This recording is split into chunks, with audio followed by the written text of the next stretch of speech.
trip. Basta malupit ang trip.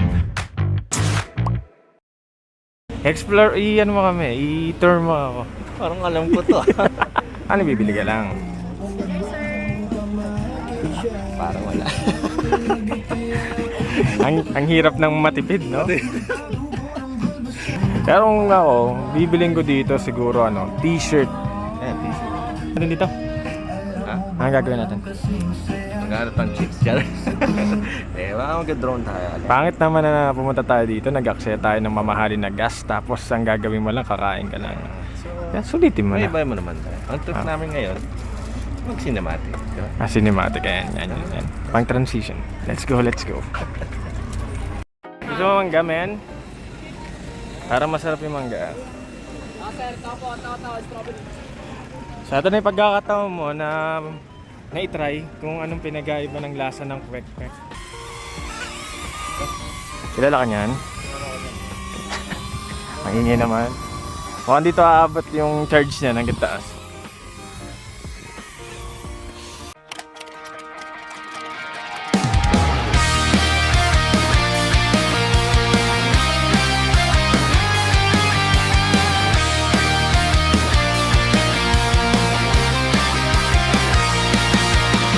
Basta trip.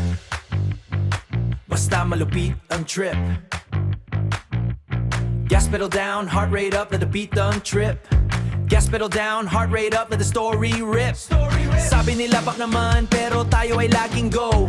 Food vlogging the life from the north to the south flow. Tagaytay breeze, Tagaytay Sabi mo views. sa no drone zone. Mamaya dun tayo sa baba ulit. Okay? No drone zone sa taas.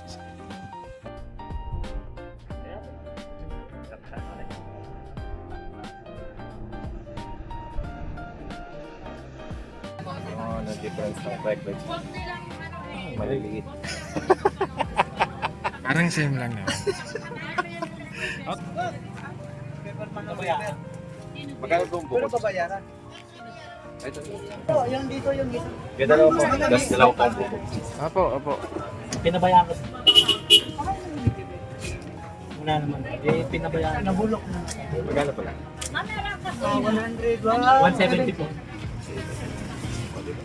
Yan ang difference. Ayun yung parang siguro.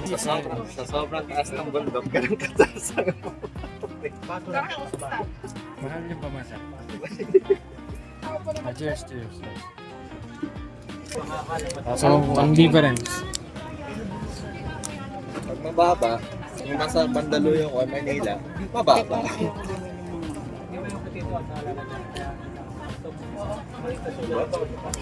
Pag mataas, lumalakas. Hindi siya pinapansin. Hey, this is Mara.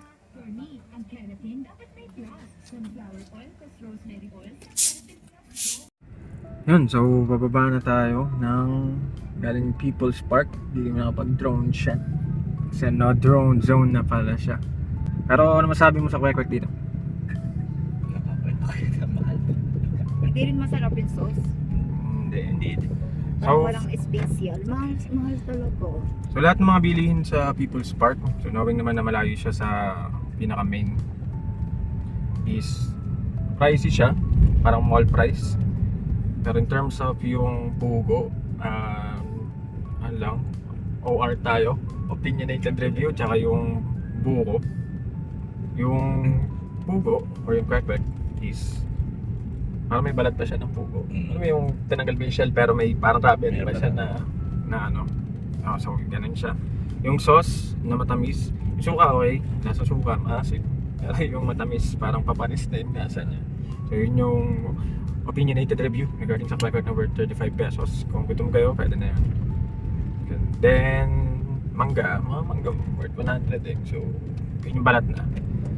Then yung buko is worth 50 pesos siya. Technically isang buko na yun, diba? Pero hilaw siya. So, baka di naman siya ganun lagi. Pero just so you know guys, hindi naman talaga yun yung pinaka trip namin sa may People's Park.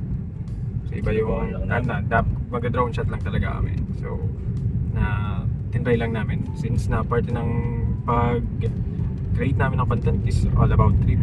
Food trip, bad trip, good trip. At kung ano-ano mga trip, basta trip. Basta trip lang. Ayan. Kaya medyo ano. So stay tuned lang, magkakape kami. So try natin kung magustuhan ni Joshi yung mga pangyayaring mga susunod. Siya yung driver for now. Kaya chill lang tayo.